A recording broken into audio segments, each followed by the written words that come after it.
Le Premier ministre salue et encourage le comité interministériel de gestion des crises et catastrophes. Le général de division Abdoulaye Maïga note avec satisfaction la diminution des files d'attente dans les stations-service et l'approvisionnement de certaines régions de l'intérieur en essence.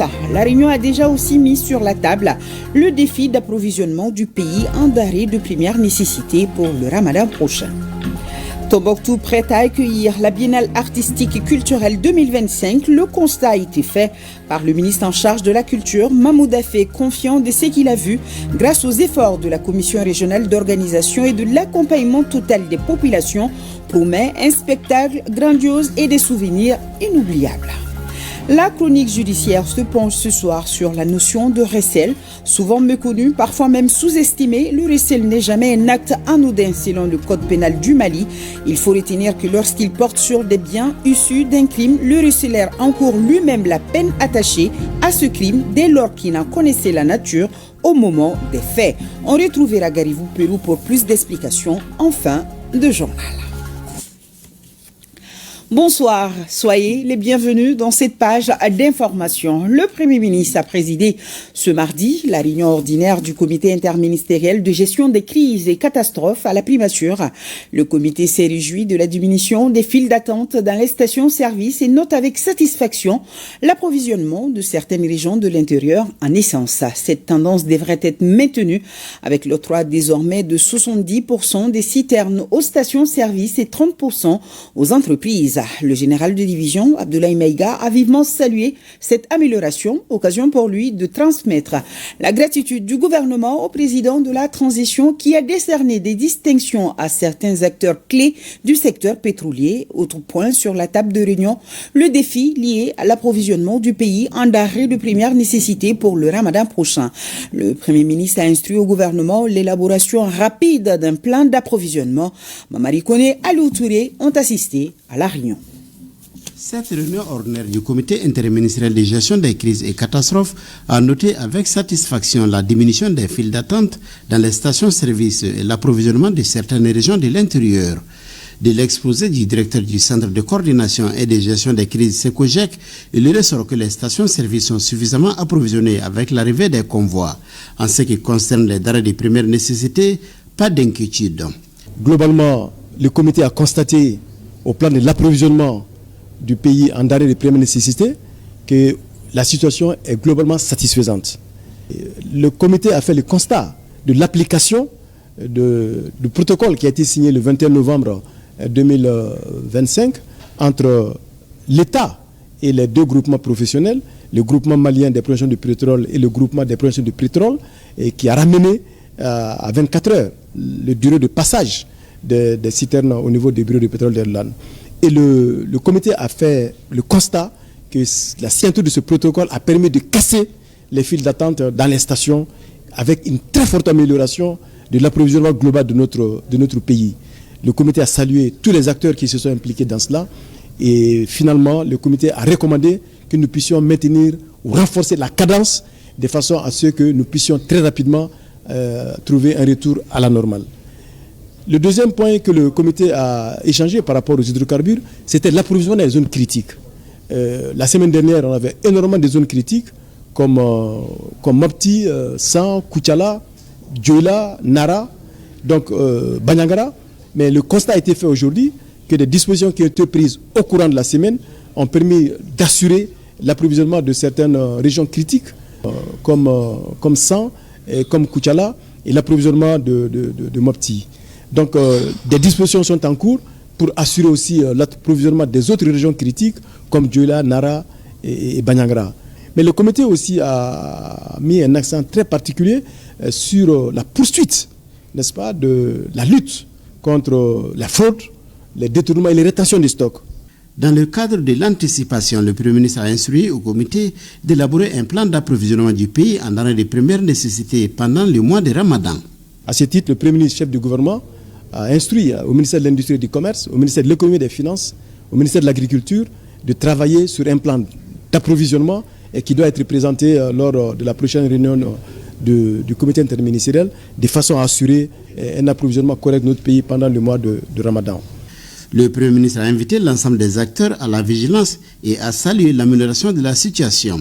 Le chef du gouvernement a saisi cette occasion pour transmettre la gratitude du comité interministériel de gestion des crises et catastrophes au président de la transition, le général d'armée Assimi Goïta, pour avoir décerné des distinctions à certains acteurs du secteur pétrolier.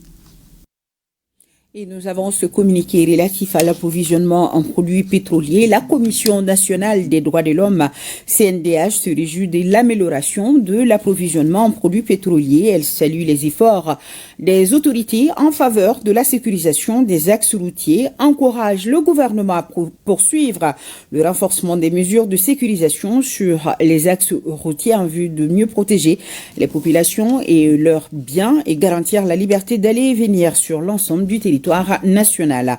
Réitère son soutien aux forces armées maliennes, FAMA, dans leur lutte contre les groupes terroristes, invite les populations à plus de collaboration avec les FAMA et au respect des mesures sécuritaires. Le nouveau président de l'Office central de lutte contre l'enrichissement illicite au CLEI poursuit sa visite des institutions. Aujourd'hui, c'est à la Cour constitutionnelle que Dr Modibo Siako a été reçu cet après-midi.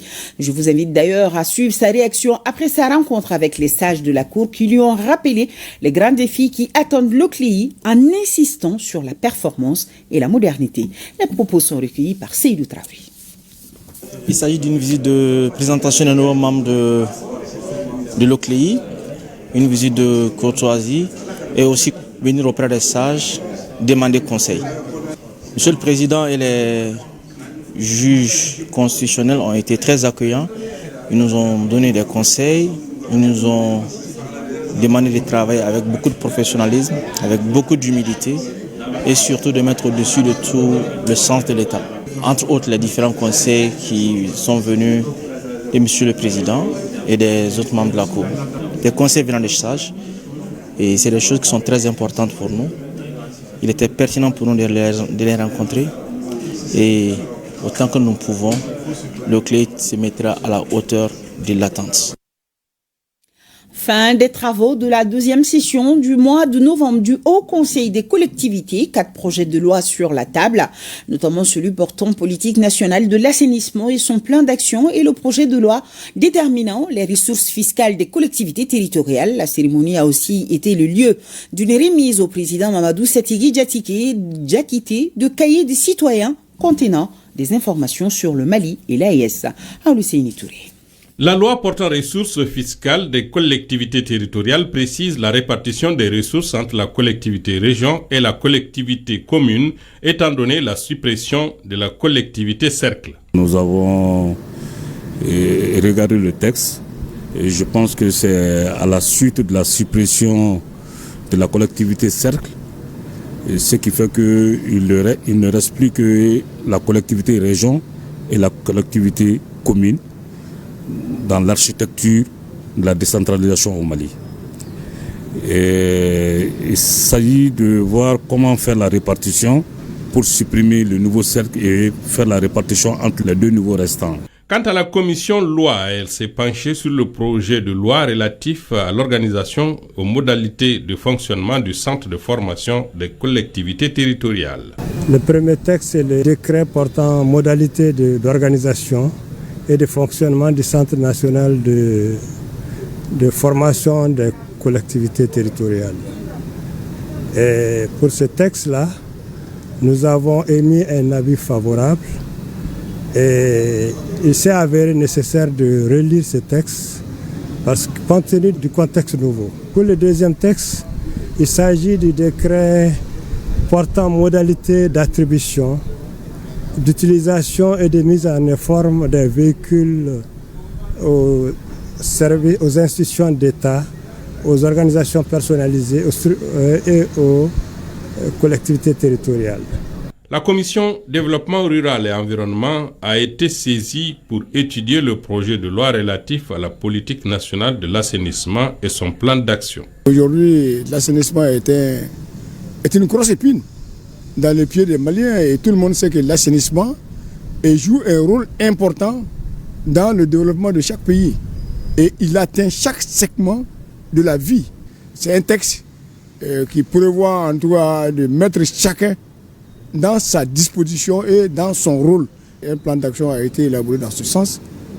Chacun, en tout cas en ce qui lui concerne, que ce soit les collectivités, que ce soit l'État, et même que ce soit les partenaires financiers, qu'on sache en tout cas à quoi mener désormais le combat.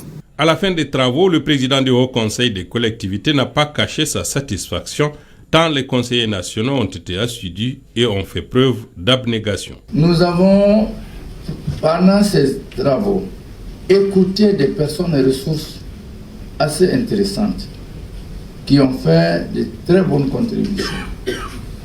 Partant et des secrétaires généraux des départements ministériels et des directeurs nationaux et généraux des différentes structures de l'État ont défilé de jour comme de nuit pour apporter leur contribution et pour nous éclairer sur ces différents dossiers. L'occasion aussi opportune est pour moi de les remercier des concertations qui sont prévues. Nous envisageons de les tenir, que les conseils de ces régions se mettent en contact avec l'administration pour bien organiser ces concertations. En marge de cette cérémonie, le président et les membres du Haut Conseil des collectivités ont reçu des cahiers dits de citoyenneté et des cartes. L'opération est une initiative conjointe d'EDIS et de l'IGM, l'Institut géographique du Mali. Le but étant de vulgariser auprès des scolaires et des simples citoyens des outils permettant de faciliter l'apprentissage des notions sur notre pays. Jeunesse syndicale et renforcement de capacité pour un travail décent au Mali, c'est le thème d'une session de formation au bénéfice d'une soixantaine de jeunes issus du Comité national des jeunes travailleurs de l'UNTM. Tchamoro Konate nous en parle. Le Comité national des jeunes travailleurs de l'Union nationale des travailleurs du Mali se perfectionne. Un colloque à dimension nationale qui enregistre la participation d'une soixantaine de jeunes plus que jamais déterminés à maîtriser les rouages du mouvement syndical. La formation constitue l'un des leviers essentiels pour un Mali stable, équitable et prospère. D'ailleurs, à l'issue de son 14e congrès, l'UNTM a consacré la formation comme une recommandation stratégique, indispensable au renforcement des capacités et au rayonnement du mouvement syndical. Jeunesse syndicale et renforcement des capacités pour un travail décent au Mali, c'est le thème de cette formation qui sera dispensée à travers 4 thématiques. Il s'agit des statuts des fonctionnaires de l'État et des collectivités territoriales, du Code du travail et du Pacte de stabilité sociale et de croissance économique. Des thématiques qui illustrent à suffisance l'importance de la session. Ce colloque se tient à un moment où notre pays poursuit des réformes essentielles pour consolider l'État et réorganiser la fonction publique, moderniser les collectivités territoriales et renforcer les dialogues sociaux. Dans ce contexte, la jeunesse syndicale doit devenir un acteur de premier plan, capable de comprendre, d'expliquer et d'accompagner ces transformations. Ce séminaire revêt une importance particulière dans la mesure où il se tient dans un contexte où le dialogue social est plus que jamais nécessaire pour assurer la stabilité sociale et promouvoir le développement économique et social de notre pays. À titre de rappel, le point 8.2 du plan d'action du Pacte de stabilité sociale et de croissance met un accent particulier sur la formation des acteurs syndicaux. Le présent colloque s'inscrit comme un des éléments de ce plan qui doit répondre aux besoins de dynamisation des structures syndicales. Ce colloque sur les droits et devoirs des travailleurs qui a démarré ce lundi s'étend sur 2 jours au bénéfice de la soixantaine de participants. À l'ouverture des travaux, les initiateurs ont adressé des motions de remerciement au ministre des tutelles pour ses efforts en faveur de l'apaisement du climat social. La commission éducation, culture et communication du Conseil économique, social, environnemental et culturel en visite de terrain au lycée Djobadjara de Kolikoro. La délégation constate malheureusement certaines difficultés alarmantes auxquelles l'établissement fait face. On fait le point avec Adama Traori. La délégation de la commission éducation, culture et communication du Conseil économique, social, environnemental et culturel a eu une séance de travail avec les responsables scolaires de la commune urbaine de Koulikoro. Il s'agit des responsables du lycée Djoba Diarra, première étape d'une série de visites entamées à Koulikoro. Ici, les visiteurs du jour ont échangé à bâton rompu avec leurs hôtes sur les sujets concernant les préoccupations de l'établissement. Après ces échanges, la délégation a effectué une visite guidée histoire de s'imprégner des réalités du lieu.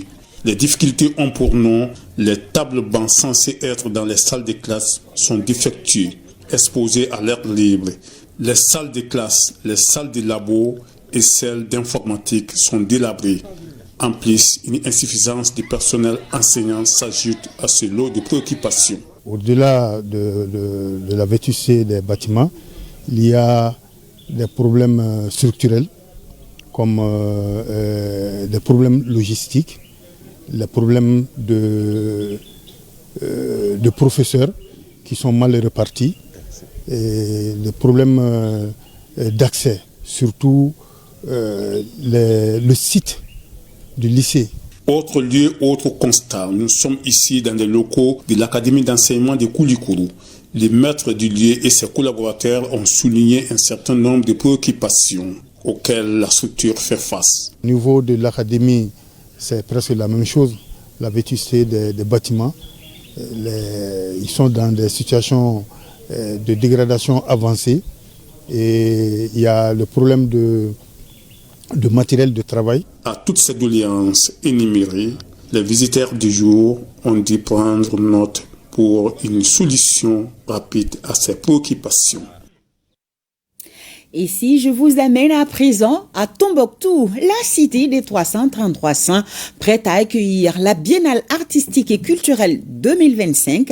Le constat a été fait par le ministre en charge de la culture, Mahmoud Affé, après 2 jours de séjour dans la ville, est confiant de ce qu'il a vu grâce aux efforts de la commission régionale d'organisation et à l'accompagnement total des populations. Le ministre promet un spectacle grandiose et des souvenirs inoubliables d'après notre correspondant sur place, Elisa Goulou Sissoko. La région de Tombouctou est prête à accueillir la Biennale artistique et culturelle 2025. C'est le constat fait par le ministre de l'Artisanat, de la Culture, de l'Industrie hôtelière et du Tourisme.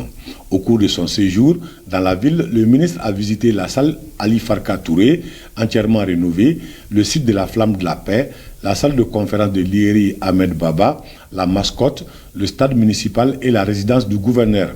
Il a aussi suivi une présentation des activités menées par la commission régionale d'organisation. Nous pouvons vous dire de façon certaine que la région de Tombouctou est prête et que tous les éléments qu'on a vus, et on a terminé ce matin par une rencontre d'échange avec la commission pour faire les derniers réglages, constater les facteurs bloquants et les contraintes qu'on a et voir aussi toutes les dispositions.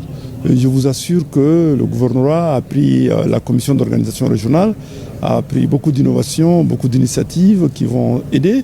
Et la commission nationale également est présente avec quelques personnes ressources et experts à leur tête le directeur, le coordinateur de la Biennale. En tout cas, les autorités régionales et les populations s'engagent à réserver un accueil digne de l'hospitalité légendaire de Tombouctou à toutes les délégations. Tombouctou est effectivement prêt.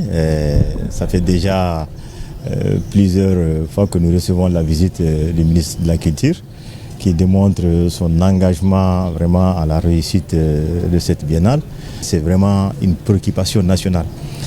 Toutes les autorités sont impliquées dans l'organisation de cette biennale, parce que cette biennale est une biennale particulière. C'est une opportunité pour nous de dire non, tout va très bien au Mali, tout se passe très bien au Mali, à Tombouctou tout va très bien. Au-delà des prestations artistiques et culturelles, Tombouctou devra montrer à la face du monde l'unité nationale. Et dire tout simplement à la population de Tombouctou de se lever comme un seul homme pour accueillir de beau monde. Et à l'endroit des restes des populations du Mali, je voudrais les inviter solennellement à visiter Tombouctou. Et comme vous le savez, une biennale, c'est d'abord une occasion pour les fils et les filles du pays de se retrouver, de brasser, de faire des moments de brassage et pour toutes choses qui vont permettre de coudre et de recoudre le tissu national et qui vont donner un élan. Également, une biennale, c'est l'occasion unique de montrer la créativité et l'excellence de la jeunesse et de la créativité de nos jeunes. Donc nous allons voir les talents. Nous avons toujours eu raison de le dire, que la meilleure réponse aux médias, à tout ce qui se passe, même à cette crise multiforme qui nous entoure, c'est la créativité, c'est le talent des artistes et c'est la création qui va permettre à recoudre ce tissu-là. La Biennale artistique et culturelle Tombouctou 2025, c'est du 18 au 28 décembre prochain. Et le RTM sera bien sûr au rendez-vous avec une grosse équipe de production. Avant Tombouctou, on pourra vibrer au rythme de la 6e édition du festival Les Praticables. Ça se tient ici en commune 3 du district de Bamako, précisément au quartier Bamako-Kouroua, du 4 au 14 décembre 2025. Un programme riche et varié meublera la rencontre. Les festivaliers auront aussi l'opportunité de débattre de nos us et coutumes face à la modernité, nous dit Mariam Koulibaly. Partant du concept faire de rien quelque chose, le festival Les Praticables sévit à Bamako-Kouroua sous un climat de rassemblement, de divertissement et de promotion de nos valeurs culturelles et traditionnelles. L'événement, qui a sa 6e édition, se produira cette année sous l'angle de la résistance, la souveraineté et l'ouverture. C'est 2 ans de travail, de préparation, où j'invite des artistes maliens ou étrangers à venir sur ce territoire, sur ce terroir de Bamako-Kouroua, à questionner et les populations et le terroir pour essayer de répondre à des questions, à des problématiques qui concernent l'humanité.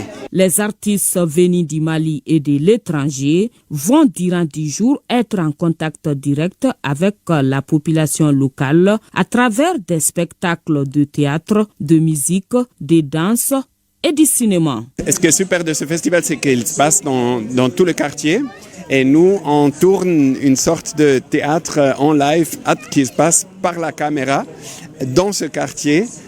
Derrière, il y aurait une caméra. C'est pas pour filmer quelque chose, mais c'est pour jouer du théâtre en live. La grande révélation cette année est le Fourassi, qui envisage la participation d'environ 75 enfants. Comment revisiter la tradition pour qu'elle soit toujours en phase avec les évolutions du monde. Donc c'est dans ce contexte-là qu'on s'empare de la traditionnelle fête de la sortie des initiés qui s'appelle Fourachi, qu'on va performer avec tout le quartier. Ce festival, ça a créé une certaine adhésion populaire. C'est surtout le côté populaire qui est très charmant dans la chose. Bon, pourvu que ça continue. J'espère que ça va continuer. Le temps ainsi donné reste à espérer sur une participation massive des habitants de Bamako-Kouroua et environ à ces rendez-vous culturels prévus du 4 au 14 décembre 2025. Ça se passe à Bamako-Kouroua. Ce 3 décembre, c'est la journée internationale des personnes handicapées. La journée est instituée afin de promouvoir les droits et le bien-être des personnes vivant avec un handicap dans toutes les sphères de la société et du développement. Favoriser des sociétés inclusives pour faire progresser le progrès social est le thème 2025. Inaba Adama Kamara, reportage. Institutionnalisée en 1992 par l'Assemblée générale des Nations unies, la Journée internationale des personnes handicapées est une occasion d'attirer l'attention des décideurs sur l'importance de la prise en compte de leurs besoins spécifiques dans les lois et programmes. Malgré les efforts de l'État et ses partenaires, des inégalités et disparités existent et ce sont les femmes qui en pâtissent plus. Les femmes vivant avec un handicap sont particulièrement exposés à un risque élevé de pauvreté et de violence basée sur le genre. D'où l'urgence de la mise en œuvre de la Convention relative aux droits des personnes handicapées, d'accroître l'accessibilité et de supprimer les obstacles juridiques, sociaux, économiques et autres, avec la participation active des personnes handicapées et des organisations qui les représentent. Selon l'OMS, plus d'1 milliard de personnes vivent avec un handicap dans le monde. Au Mali, elles représentent 0,8% de la population, un phénomène qui s'est accentué avec la crise sécuritaire que vit le Mali. C'est pourquoi la journée est célébrée au Mali sous le thème Celui de cette année est favoriser des sociétés inclusives pour faire progresser le progrès social. Ce thème nous interpelle tous et vise à promouvoir les droits et le bien-être des personnes vivant avec un handicap dans toutes les sphères de la société et du développement. Il vise aussi à accroître l'engagement de tous les acteurs à concrétiser l'inclusion du handicap dans tous les aspects de la vie. La cérémonie de lancement sera couplée à la remise de kits à ces couches vulnérables demain 3 décembre 2025 au mémorial Modibo Keïta.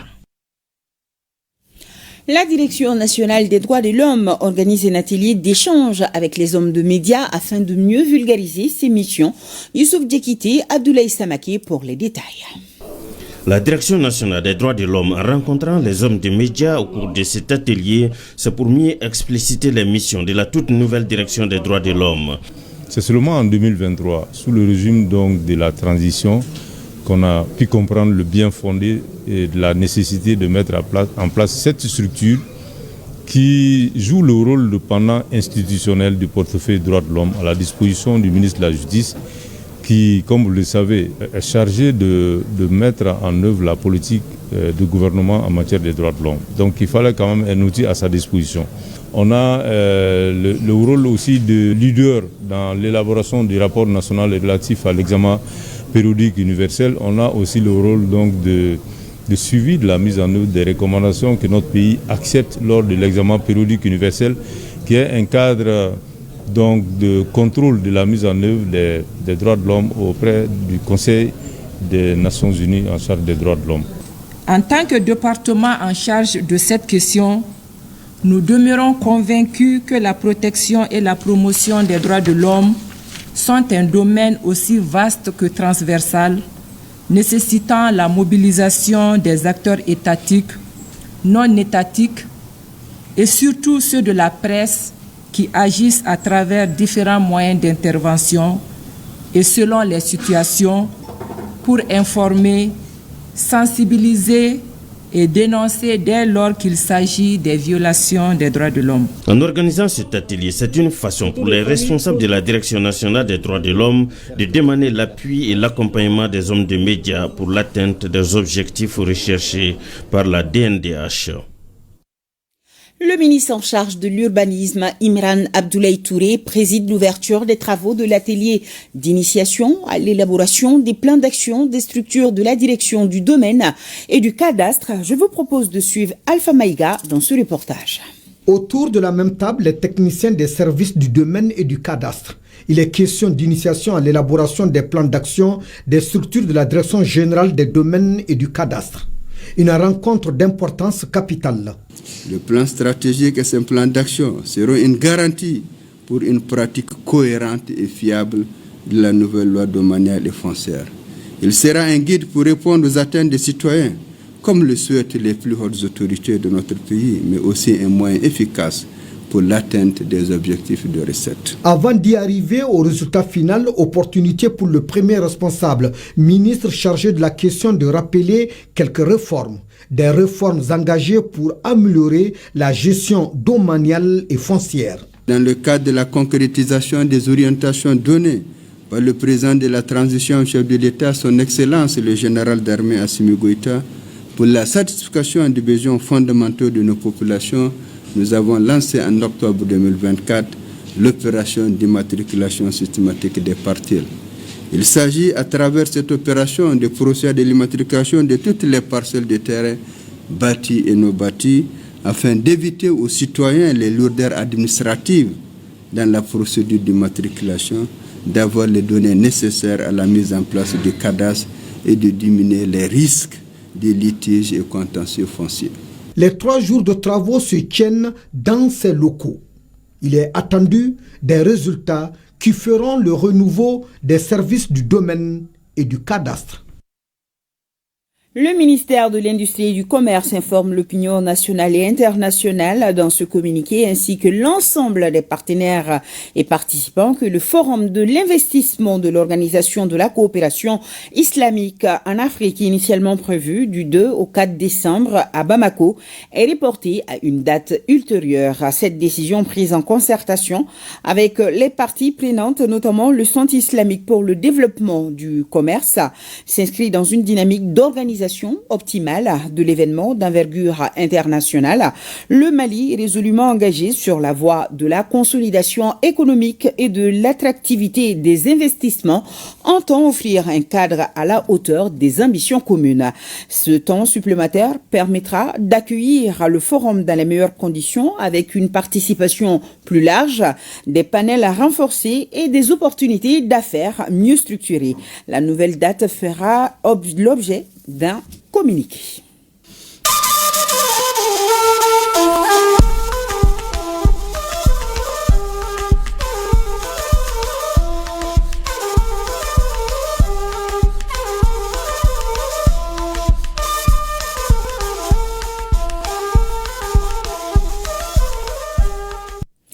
Le président du Faso, chef de l'État, le capitaine Ibrahim Traoré, a reçu sa carte d'identité biométrique de la Confédération des États du Sahel. Le chef de l'État, désormais détenteur de la carte biométrique AES, invite ses compatriotes à faire de même pour réaffirmer encore davantage notre appartenance à notre espace. Moumouni Wanga.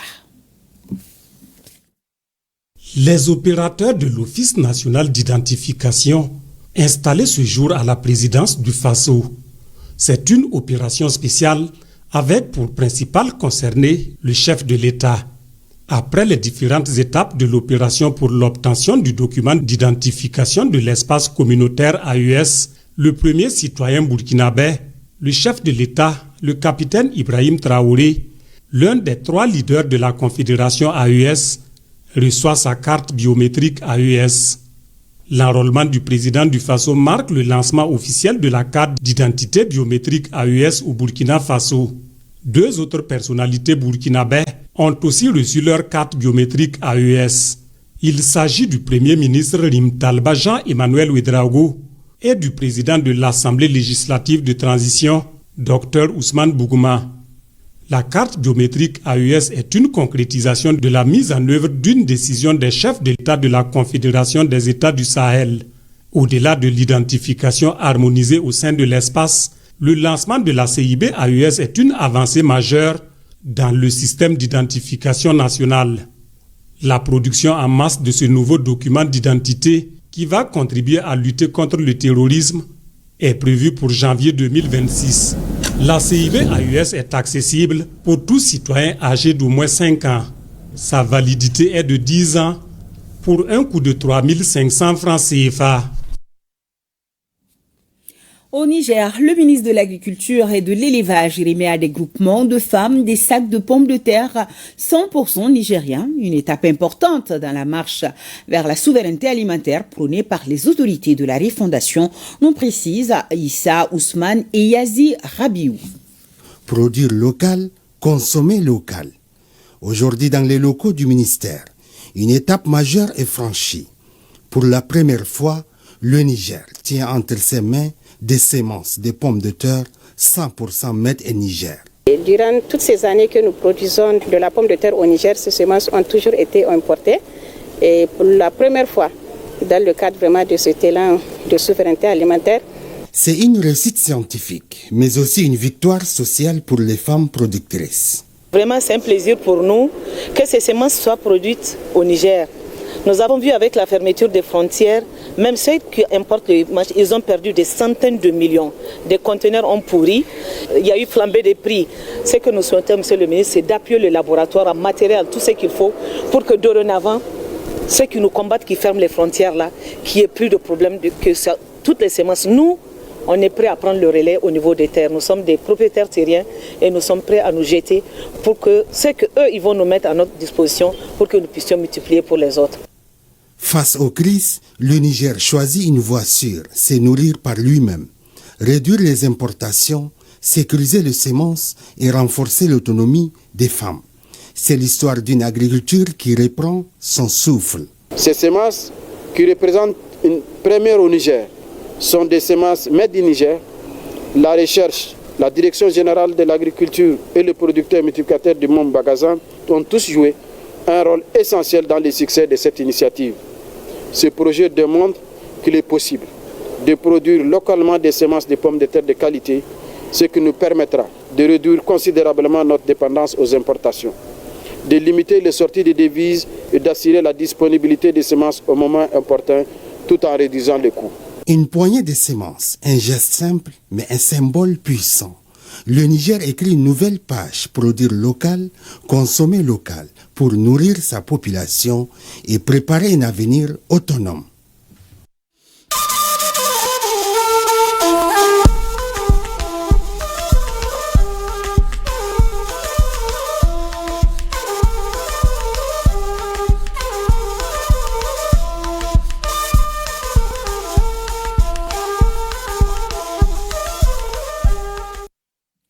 Septième session du comité de pilotage du projet Amélioration de la qualité des résultats de l'éducation pour tous au Mali. Plus de 35 milliards de francs CFA, c'est son budget prévisionnel 2026. Retrouvons Fadema Keita pour le compte-rendu. Le projet MICRA, Amélioration de la qualité et des résultats de l'éducation pour tous au Mali 2021-2027, est le fruit d'une négociation du gouvernement du Mali auprès de la Banque mondiale et du partenaire mondial afin d'appuyer la mise en œuvre du PRODEC 2, programme décennal de développement de l'éducation et de la formation professionnelle deuxième génération. La 7e session du comité de pilotage en cours est donc un espace d'analyse et de consolidation des acquis ou des réalisations, d'exécution des programmes en perspective à travers les documents soumis à l'appréciation des participants. Nous réalisons des infrastructures scolaires, notamment les salles de classe. Donc, durant cette année 2025, nous avons achevé certains travaux qui étaient entamés l'année dernière et certains que nous avons donc clôturés. Nous avons effectivement entamé aussi le processus pour la construction des lycées. Nous allons construire des lycées classiques. Nous venons pour renforcer le système éducatif. Cela passe par le renforcement de capacités des acteurs qui travaillent dans ce secteur-là, notamment les services techniques, les types de construction type F2, F1 fondamental 1 et fondamental 2. Bref, tout un ensemble d'activités que nous allons mener avec les acteurs, que nous allons mener au bénéfice des populations. Conformément au plan et budget annuel PTBA, des activités de 2025 sont reportées sur 2026 avec des ajustements et aussi de nouvelles autres sont prévues. La seconde étape porte sur la restructuration des activités elles-mêmes afin d'aligner davantage les interventions sur les besoins prioritaires du secteur.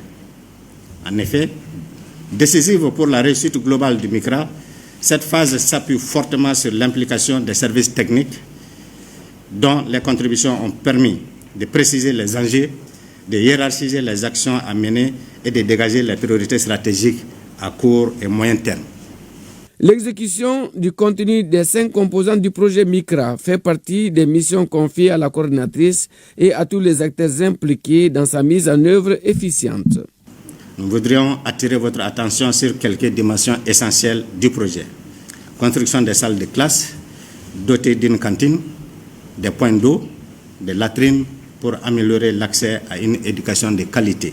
À ceci s'ajoute la prise en charge pendant 3 ans des salaires de 815 enseignants volontaires repartis sur toute l'étendue du territoire national, la formation et le soutien de 2500 mères éducatrices, l'appui périodique de l'organisation de la communauté d'apprentissage des maîtres. Les 4 années écoulées, marquées par la réalisation d'un certain nombre d'activités dans le cadre du PRODEC 2, demandent à être renforcées.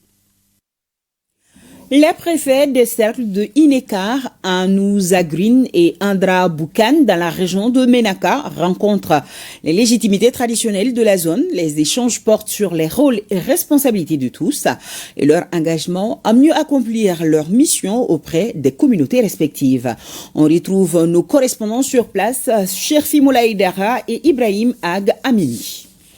À travers cette rencontre, regroupant les légitimités traditionnelles des cercles d'Inakar, d'Andraboukan et Anouzegran dans la région de Ménaka. Il s'agit pour les préfets d'engager des échanges pour mieux valoriser nos traditions tout en rappelant la nécessité du respect mutuel entre ces deux entités. Depuis des siècles, les légitimités traditionnelles jouent un rôle fondamental dans la régulation de nos sociétés. Ils sont dépositaires de nos coutumes, médiateurs des conflits et garants de la paix. L'objectif de cette rencontre est de renforcer notre unité. Quand je parle d'unité, il s'agit de l'unité entre les légitimités traditionnelles et l'administration. D'échanger sur la manière dont nous pouvons mieux valoriser nos traditions et rappeler l'importance du respect mutuel et de la fierté de nos fonctions respectives. Je vous invite surtout à partager librement vos idées. Cette consultation qui se veut mensuelle vise à mieux impliquer ces autorités traditionnelles dans la conduite et la gestion des affaires publiques, toutes choses concrétisées par le chef de l'État en dédiant le 11 novembre à ces gardiens de nos valeurs ancestrales. Cette journée du 11 novembre, il faudra porter vos médailles pour montrer que vous êtes fiers de vos titres, de légitimité traditionnelle. Nous remercions tout ce que les transitions sont en train de faire sur le terrain, tout ça là. Ce qu'on demande à la transition, de faire tout pour qu'il y ait la sécurité et qu'on retourne chez nous. Les échanges permettront aux légitimités traditionnelles de prendre conscience de leur rôle et responsabilités afin de mieux remplir leurs obligations régaliennes. Les travaux d'extension de la plaine risicole de Saoné dans la ville de Diré, en région de Tombouctou, portent fruit. La campagne agricole 2025 s'est bien déroulée. Nadjim Babassi nous informe que le projet est un financement sur budget d'État à hauteur de 6 milliards de francs CFA. Reportage. Réduire la pauvreté à travers l'autosuffisance alimentaire, la diversification des productions vivrières et le développement de l'élevage. C'est la politique de développement agricole des hautes autorités du Mali en aménageant 100 hectares de la plaine de Saoné dans le cercle de Direy d'une superficie totale de 400 hectares pour plus de 700 exploitants agricoles, soit 3700 bénéficiaires. Les travaux d'extension lancés il y a quelques mois ont été financés sur budget d'État, toute chose qui a permis aux exploitants de réussir la campagne agricole. Conformément aux engagements de son Excellence, le président de la transition, le général d'armée Assimi Goïta, à faire de l'agriculture le levier économique du pays, vous vous êtes engagé avec nous, ainsi qu'avec les populations de Direy, pour une réalisation de l'extension de 100 hectares. Je tiens à saluer au nom des bénéficiaires les autorités régionales, locales et le bureau de la coopérative et tous ceux qui, de près ou de loin, ont participé à la réalisation du projet. Mention spéciale à monsieur le gouverneur de la région de Tombouctou. Les bénéficiaires vous remercient infiniment pour votre appui et votre accompagnement. Avec une production annuelle de plus de 2000 tonnes de riz et d'autres spéculations comme le gombo, des courges et des haricots, Saoné joue un rôle vital dans la lutte contre l'insécurité alimentaire. L'aménagement de la plaine de Saoné s'inscrit en droite ligne de la politique de développement agricole des hautes autorités du Mali. L'exploitation de la plaine de Saoné joue un grand rôle dans la lutte contre l'insécurité alimentaire, l'amélioration des conditions alimentaires des populations et leurs cheptels, l'accroissement des revenus des populations, la contribution à la diminution de l'exode rural par la création d'emplois ruraux, l'exploitation au profit des femmes et des jeunes. La visite de la plaine par les autorités et acteurs du monde rural a mis fin à cette cérémonie. Akita, supervision de la campagne agricole, une équipe pluridisciplinaire dans les champs pour constater le déroulement des activités agricoles. C'était dans le périmètre maraîcher de Nahasuko, les champs de patates de Famagan Konaté et de mil de Mamadou Konaté dans la commune rurale de Kita Nord.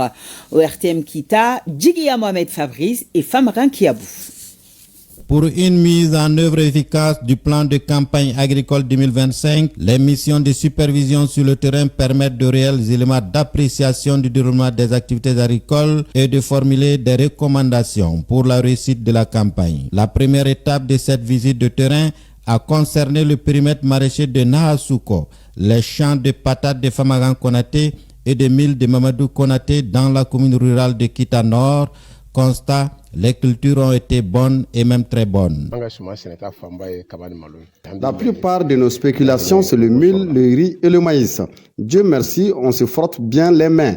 Il suffit de bien gérer comme on nous a conseillé. Notre maraîchage est en marche, seulement nous avons des difficultés d'irrigation d'eau ou d'arrosage. Cette mission de supervision s'est déroulée suivant une approche participative, inclusive et axée sur le résultat. Elle a combiné des entretiens, des visites de terrain et des actions de sensibilisation afin de collecter des informations fiables et d'orienter les acteurs agricoles. Dans ces magasins, on voit l'espoir. Il reste à mieux gérer les récoltes, de ne pas vendre tout et retomber dans des difficultés après cette mission. C'est suivant les instructions des plus hautes autorités qui nous ont mandaté de faire une supervision des activités post-récolte et de donner des conseils à nos producteurs pour la gestion des récoltes, de ne pas brader toutes les récoltes à des vils prix et de faire des stocks de sécurité, comme l'a dit le bilan de la campagne, les 214 kilos par personne et par an. Donc avant de vendre vraiment le surplus. Cette mission porte à 3 le nombre de sorties des acteurs dans les champs. Elle vise surtout à évaluer les résultats obtenus, à préparer la campagne de contre-saison et amorcer la planification de la campagne 2026 en vue de renforcer la résilience du secteur face aux effets du changement climatique. Et place à présent à notre chronique judiciaire. On vous parle cette histoire du récel. Le Code pénal du Mali, dans son article 434-2, rappelle avec force que le récel n'est jamais un acte anodin. Lorsqu'il porte sur des biens issus d'un crime, le récelleur encourt lui-même la peine attachée à ce crime dès lors qu'il en connaissait la nature au moment des faits. Une disposition sévère à la mesure des enjeux, car dissimuler, détenir ou transmettre le produit d'une infraction, c'est prolonger l'ombre du délit et en devenir complice. Garibou Pérou revient sur la notion de récel, souvent méconnue, parfois même sous-estimée, mais pourtant au cœur de nombreuses affaires qui ont défrayé la chronique. Regardons.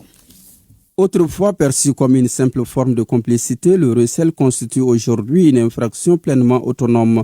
Nul ne peut légitimement tirer profit d'un acte illégal sans s'exposer à la rigueur de la loi. Le législateur a prévu quelques cas de récel, au rang desquels on a par exemple le récel issu du produit de la corruption et des infractions assimilées, qui est pris en compte par l'article 243-88 du Code pénal.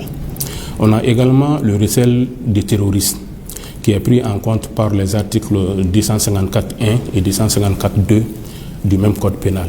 Et enfin, on a le récel qui est pris en compte par les articles 434.1 à 434.3 du Code pénal. Cette infraction rentre dans le cadre plus global de ce qu'on appelle des infractions dénommées des autres crimes et délits contre la propriété. Et si vous voulez, les atteintes aux biens. Ceci étant, quand nous prenons ce récel, il est défini au niveau de l'article 431.1 en ces termes. Le récel est le fait de détenir, de dissimuler ou de transmettre une chose ou de se porter d'office intermédiaire, de transmettre cette chose en connaissance que cette chose provient du crime ou du délit. Vous avez l'alinéa 2 du même article qui dit que constitue également le récel le fait, en connaissance des causes, de profiter par tout moyen du produit du crime ou du délit. Maintenant, quand nous prenons l'infraction d'origine, il y a 3 constats qui peuvent facilement sortir. Le premier constat, c'est que le récelleur doit être différent de l'auteur principal de l'infraction. En termes très simples, cela veut dire que le récelleur ne peut pas être voleur. Mais le récelleur peut être poursuivi pour complicité de l'infraction principale et en même temps comme récelleur. Imaginez un instant la scène. Dans la circulation, un individu vous aborde. Il vous propose un téléphone, une tablette, un ordinateur ou encore une montre dont l'éclat capte votre regard. Les prix semblent trop avantageux pour être ignorés. La transaction s'est faite hâtement, sans témoin, sans trace écrite, sans la moindre attestation de vente. Ce geste banal peut pourtant vous conduire derrière les barreaux. Pour pouvoir parler de resel, il faut un objet. L'objet du resel. Et cet objet du resel peut provenir de deux manières. Soit il peut porter sur des biens corporels ou sur des biens incorporels. X, sachant très bien que la voiture a été volée, se fait transporter par la même voiture, il rentre dans le cadre du recelaire de vol. Parce qu'il a profité de la voiture volée. Et ceci étant, il y a la jurisprudence également qui a décliné un certain nombre de cas. Par exemple, on peut parler de resel quand vous achetez un objet à vil prix. Ça peut être le cas d'un téléphone ou d'un bijou en or. Si par exemple la valeur du bijou s'estime à 5 millions, mais vous l'achetez à 500 000, vous pouvez être poursuivi parce que sachant très bien que la valeur de cet instrument ne peut en aucun cas coûter 500 000. C'est le cas également d'un téléphone portable, par exemple, que vous avez acheté à vil prix où il n'y a pas de témoin et il n'y a pas de reçu, ni de facture. La loi est implacable. L'article 434-2 du Code pénal sanctionne sévèrement le recel, prévoyant notamment une amende pouvant atteindre 1 million de francs CFA.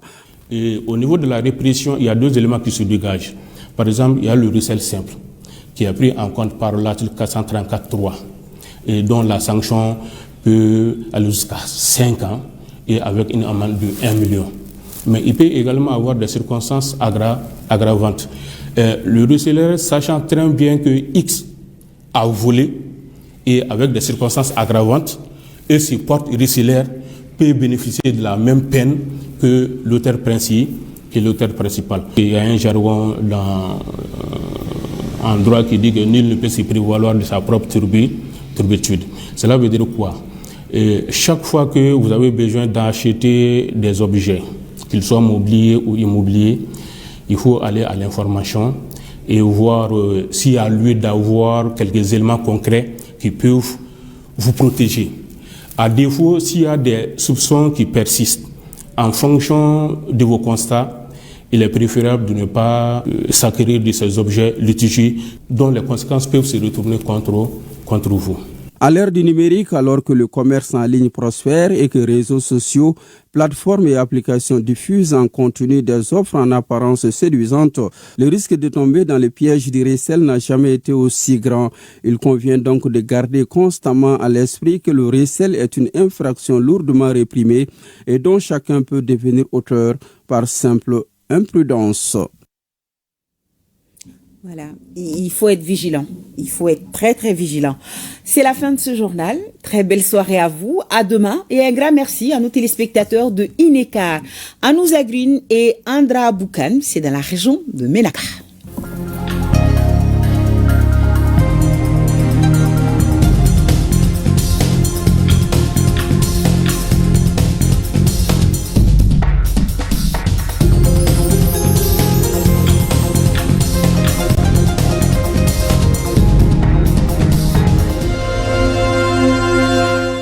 Azimon! Azimon! Azimon!